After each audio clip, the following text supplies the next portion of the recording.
बच्चे next topic है हमारे पास नर्वस सिस्टम। अभी तक हमने न्यूरॉन की बात की है ना, अब हम बात करेंगे नर्वस सिस्टम की।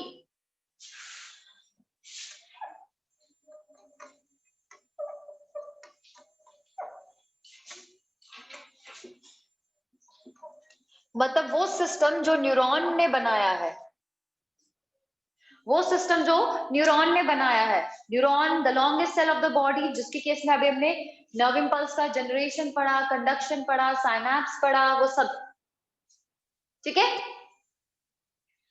तो बच्चे नर्वस सिस्टम जो है, it is made up of neurons and it includes two systems, the peripheral one and the central one, जिसे आप कहते हो central nervous system and peripheral nervous system.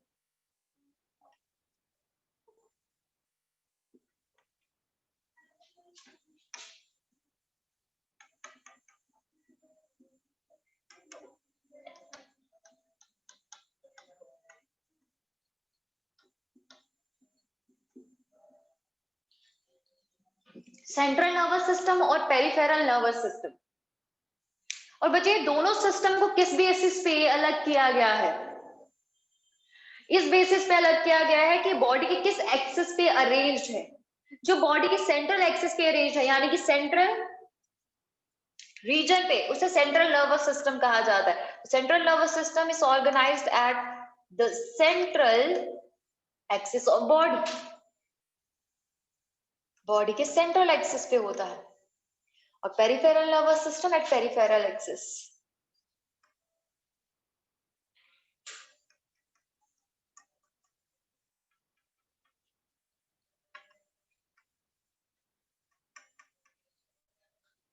Body के पेरिफेरल एक्सिस पे, ठीक है। सेंट्रल एक्सिस हो गया, पेरिफेरल एक्सिस हो गया। लेकिन हमें एक्चुअली जानना है कि कौन कौन सी चीजें हैं जो सेंट्रल एक्सिस पे हैं, कौन सी चीजें हैं जो कि पेरिफेरल एक्सिस पे होंगी। तो सेंट्रल एक्सिस पे रहने वाली जो न्यूरोनल स्ट्रक्चर है, जो सिस्टम्स है, वो है brain and spinal cord. Central axis पे है। इसी तरीके से हम बता सकते हैं उसको, इस तरीके से आप अरेंजमेंट दिखाओ तो बैक साइड से देखा जाए ये ब्रेन है, ये स्पाइनल कॉर्ड आ गई है ना, स्पाइनल कॉर्ड आ गया, उससे पेरिफेरल रीजन पे नर्व्स आएंगी। तो सेंट्रल रीजन पे ब्रेन और स्पाइनल कॉर्ड आ गया। तो बच्चे brain and spinal cord, these are the two structures which forms the central nervous system.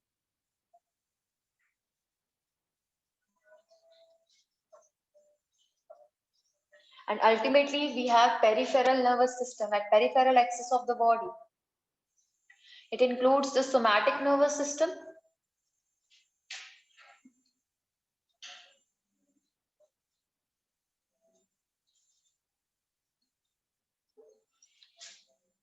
and autonomic nervous system.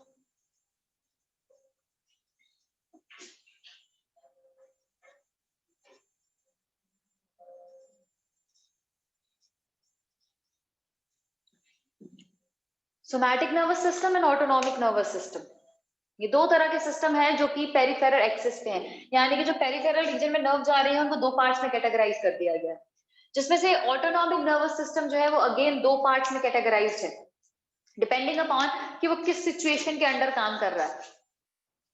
किस सिचुएशन के अंडर काम कर रहा है उस बेसिस पे दो कैटेगरीज हैं। We have this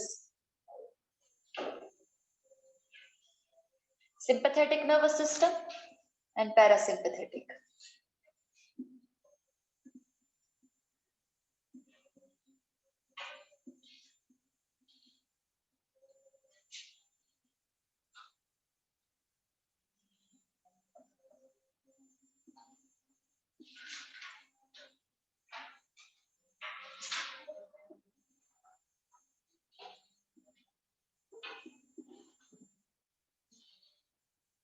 sympathetic nervous system and parasympathetic nervous system. तो ये है हमारे पास पूरी क्लासिफिकेशन और पूरी कैटेगराइजेशन, ठीक है, नर्वस सिस्टम की।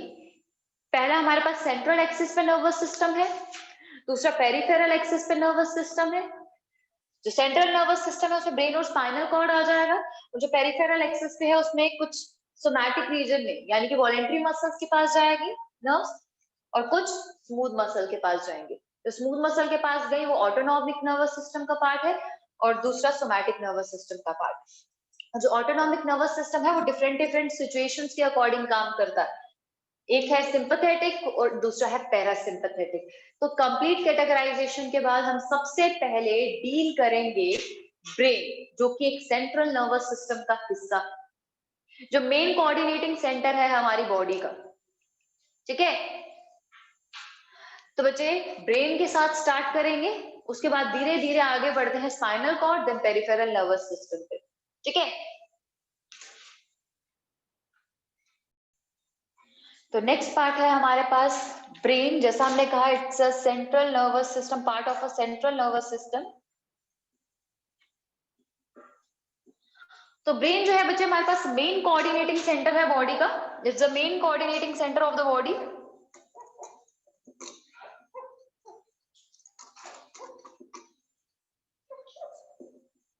तो जितनी भी इंफॉर्मेशन है वो सबसे पहले ब्रेन के पास आती है। बहुत रेयर केसेस में होता है जब हमें इमीडिएट रिस्पॉन्स चाहिए तो वहां पे स्पाइनल कॉर्ड का इन्वॉल्वमेंट होगा, बट मेन कोऑर्डिनेटिंग सेंटर जो है, मेन रिस्पॉन्सेज जो बनते हैं वो ब्रेन में ही बनते हैं। तो बच्चे ब्रेन के मेन स्ट्रक्चर की तरफ जाने से पहले हम बात करेंगे ब्रेन की प्रोटेक्टिव स्ट्रक्चर्स, वो स्ट्रक्चर्स जो ब्रेन को कहीं ना कहीं प्रोटेक्ट कर रहे हैं, बचा रहे हैं। देखिए ब्रेन जितना इंपॉर्टेंट है उतना ही डेलिकेट भी है, तो उसे बचाना जरूरी है। तो ब्रेन जो है इट इज प्रोटेक्टेड बाय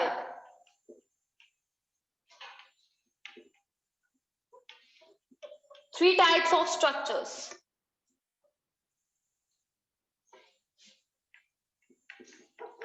तीन तरह के स्ट्रक्चर्स से की हेल्प से बचाया जाता है, उसे प्रोटेक्ट किया जाता है, सेव रखा जाता है। उसमें से सबसे पहला तो है एक बोनी स्ट्रक्चर, जो बोन बेस्ड स्ट्रक्चर है। क्या कहते हैं वो स्ट्रक्चर को जो ब्रेन को प्रोटेक्ट करता है और बोन से बना हुआ है? अभी आपने पढ़ा locomotion and movement, locomotion and movement पढ़ा जिसमें हमने अलग अलग तरह की बोन्स की है। तो कौन सा स्ट्रक्चर ऐसा है जो कि ब्रेन को प्रोटेक्ट करता है? क्रेनियम। तो bony structure called as cranium. कितनी बोन से बना हुआ है ये क्रेनियम? 8 बोन से। One frontal, 2 parietal, 2 temporal, 1 occipital, 1 ethmoid and 1 sphenoid. So we have 8 bones in cranium जो कि स्कल का पार्ट है, तो ब्रेन बॉक्स कहा जाता है। तो क्रेनियम इसे प्रोटेक्ट करता है एक्सटर्नली। उसके बाद हमारे पास रहता है एक मेम्ब्रेनस स्ट्रक्चर जिसे मेनिंजेस कहा जाता है।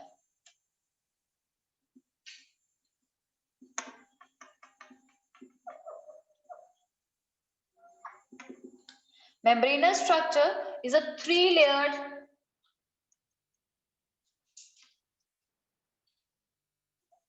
membranes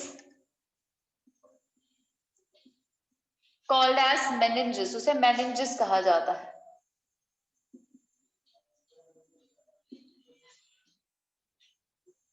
उसे meninges कहा जाता है। तो हमें membranous structure भी हमारे ब्रेन को प्रोटेक्ट करता है। तो बच्चे हमारे पास है 3 लेयर्स, ड्यूरा मैटर,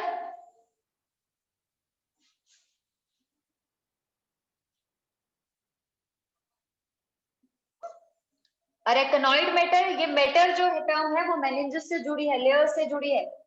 अरेकनॉइड मैटर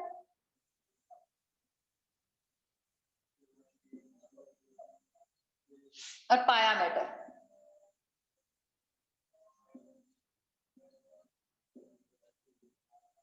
तो ये 3 लेयर्स है जो कि मेम्ब्रेनस है नेचर में और ब्रेन को प्रोटेक्ट करती है। तो बच्चे हमारे पास सबसे पहले है ड्यूरा मैटर, जो कि आउटर लेयर है, जो क्रेनियम के साथ एसोसिएटेड होगी। मिडल में हमारे पास अरेकनॉइड मैटर रहेगा और इंटरनल जो ब्रेन के साथ कनेक्टेड रहेगा वो पाया मैटर। ठीक है, तो एक बार एक बेसिक स्ट्रक्चर बना लेते हैं। तो बहुत ज्यादा उसको इलेबोरेट नहीं करेंगे, जितना जरूरत है उतना ही हम उसे ड्रॉ करेंगे। We have this outer layer जो कुछ जगह से सेपरेटेड होती है। ये डबल लेयर्स जो आपको दिख रही है, ये हमारे पास एक सिंगल ड्यूरा मेटल की है जो आपस में जुड़ी होती है नियरली। कुछ रैंडम जगह में बोलस अरेंजमेंट बना दिया। ये हमारे पास ड्यूरा मेटल है।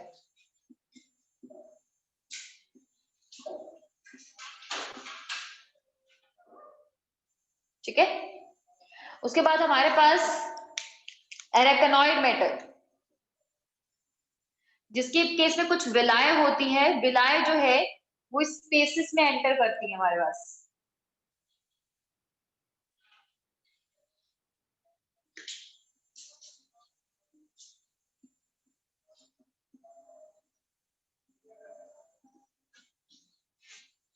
और तीसरा मैं ब्रेन का स्ट्रक्चर बनाती हूँ। ब्रेन में इस तरीके से इन्वेजिनेशंस होती है ना, ये ब्रेन का स्ट्रक्चर, इसमें इन्वेजिनेशंस होंगी इस तरीके से।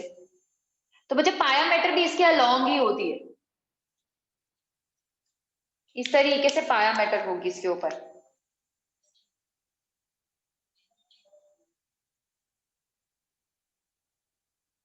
इसके साथ ही जुड़ी होगी ये पाया मैटर।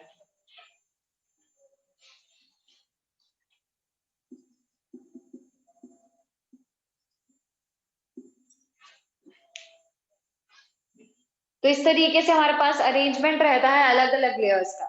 जो हमें मेजरली जानना है वो इन लेयर्स के बारे में और बाकी इसकी स्पेसिस के बारे में। तो ये दो स्पेसिस दिख रही हैं आपको, पहला ड्यूरा मैटर और रेकनॉइड मैटर के बीच में, इसको सब ड्यूरल स्पेस कहा जाता है। जो ऊपर वाली लेयर होगी उसके बेसिस पे नाम होगा सब ड्यूरल स्पेस।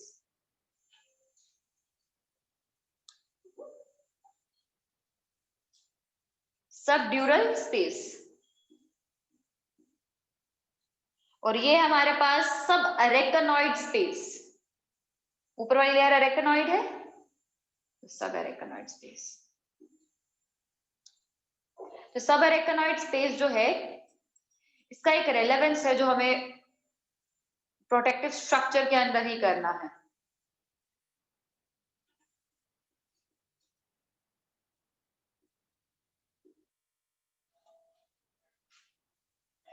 ठीक है, तो अब वो थर्ड एस्पेक्ट जो कि सब ड्यूरल स्पेस से, सब अरेकनॉइड स्पेस से जुड़ा है, उसके बारे में बात करते हैं। ठीक है,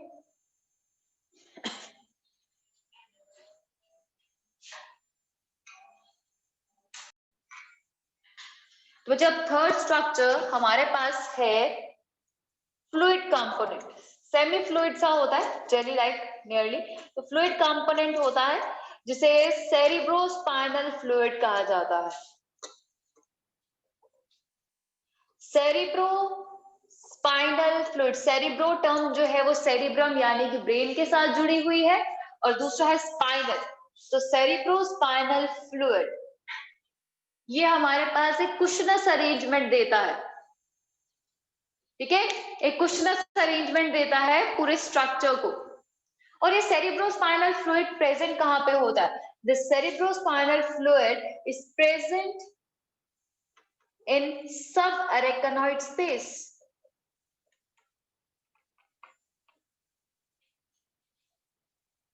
ये सब अरेकनॉइड स्पेस में प्रेजेंट होता है। ये स्पेस दिख रही है आपको यहाँ पे, मतलब पाया मैटर के ऊपर वहीं पे प्रेजेंट होता है, और वहां पे इसको एक कुशनस अरेंजमेंट देगा।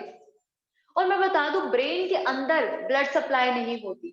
ब्रेन को ब्लड सप्लाई और ब्लड वेसल जो है वो बाहर तक ही आती है, अंदर तक नहीं आती। ठीक है, तो बच्चे जब बाहर तक ही सप्लाई आ रही है तो ब्रेन को अंदर न्यूट्रिएंट्स कौन पहुंचाएगा, गैसेस कौन पहुंचाएगा? तो बच्चे हमारे पास ब्लड वेसल्स आती है ना, यहाँ तक आती है एरेकनॉइड स्पेस के पास, एरेकनॉइड मैटर के पास। तो बच्चे अल्टीमेटली वो न्यूट्रिएंट इस सेरिब्रोस्पाइनल फ्लूइड में यहाँ पे रिलीज कर देते हैं, और सेरिब्रोस्पाइनल फ्लूइड में न्यूट्रिएंट मिक्स भी हो जाते हैं, गैसेस भी मिक्स हो जाती है, तो धीरे धीरे डिफ्यूज करके ब्रेन के पास पहुंच जाएंगे। तो मतलब जो न्यूट्रिएंट पहले मिक्स होता है वो सेरिब्रोस्पाइनल फ्लूइड में ही होता है, तो वही प्रोवाइड करेगा ब्रेन को। तो दो फंक्शन है इसके। पहला, इट प्रोवाइड कुशनस अरेंजमेंट और मैकेनिकल शॉक से बचाएगा ब्रेन को।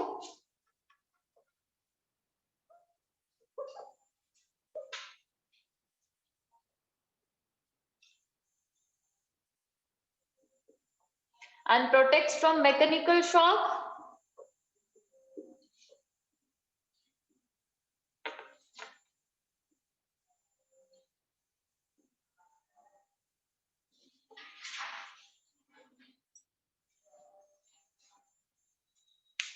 ठीक है। अब दूसरा फंक्शन है, provides nourishment to brain. Nourishment कैसे? क्योंकि सारा न्यूट्रिएंट इधर ही आके रिलीज होगा, फिर जाके ब्रेन के पास पहुंचेगा। ठीक है, तो ये हमारे पास दो फंक्शंस है सेरिब्रोस्पाइनल फ्लूइड के। तो बच्चे ये तीन स्ट्रक्चर्स कंबाइन ही ब्रेन को एक प्रोटेक्टिव अरेंजमेंट दे रहे हैं ताकि ब्रेन को कोई हार्म ना हो जाए। ठीक है, तो बच्चे इसके बाद हमें बात करनी है फर्दर मेन ब्रेन स्ट्रक्चर की, जो कि तीन पार्ट्स में डिवाइडेड है। ब्रेन का स्ट्रक्चर तीन मेजर पार्ट्स में डिवाइडेड है, जिसे आप 10th में भी पढ़ के आए हो, that is fore brain, mid brain, hind brain. सुना ऐसा कुछ? बस वही चीज हमें यहाँ पे भी पढ़नी है। बस बात बस इतनी है कि 10th में आपने थोड़ा सा कम पढ़ा है, थोड़ा सा ज्यादा पढ़ना, बस थोड़ा सा वो। ठीक है, तो बच्चे उस चीज को रिकॉल करते हैं एक बार। तो बच्चे ये प्रोटेक्टिव स्ट्रक्चर्स के अंदर हमारे पास ब्रेन का पार्ट है, that and this brain part is divided into 4 regions. So our brain, sorry, 3 regions. Brain structure is divided into 3 regions.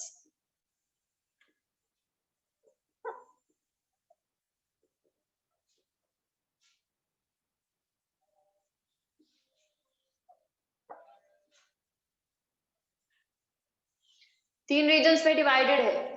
तो सबसे पहला रीजन है हमारे पास फोर ब्रेन। फोर ब्रेन हमारे पास मेजर पार्ट बनाता है ब्रेन का, सबसे ऊपर वाला पार्ट। तो बच्चे इसको प्रोसेनसेफेलॉन भी कहा जाता है।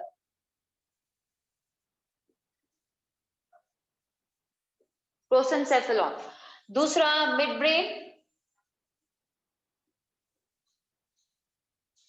सबसे छोटा पार्ट नियरली आप कह सकते हो। Mid brain मेसेनसेफेलॉन।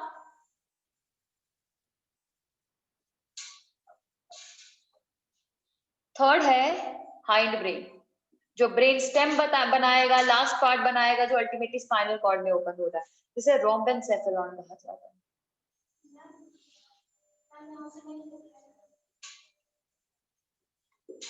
ये तीन रीजन्स हैं। तो बच्चे ये हमारे पास ब्रेन का स्ट्रक्चर।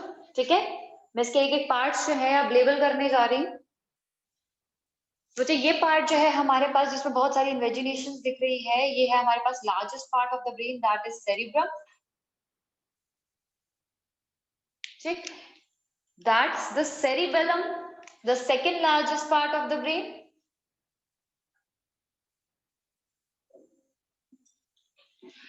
उसके बाद बच्चे ये है दो सेरिब्रल हेमिस्फीयर्स को जोड़ने वाले नर्व फाइबर्स, इसको कॉर्पस कैलोसम कहा जाता है।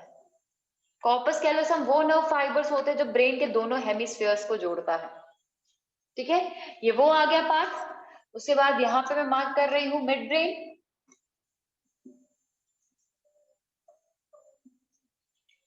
ये आया पिट्यूटरी ग्लैंड, जो कि ब्रेन के साथ एसोसिएटेड रहता है।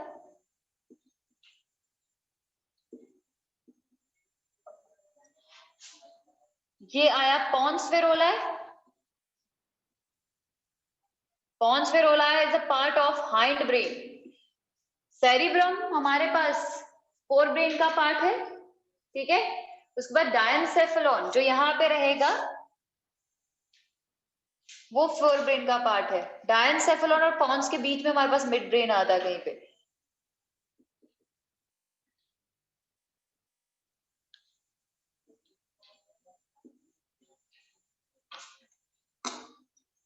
ठीक है, उसके बाद ये आया हाइंड ब्रेन का next part, that is medulla oblongata. तो पॉन्स वे रोला है, मेडुला एंड सेरिबेलम, ये तीनों हमारे पास हाइंड ब्रेन के पार्ट है। ठीक है, so this is all about the structure of brain. तो इसे ही एक्सप्लेन करना है हमें एक एक करके।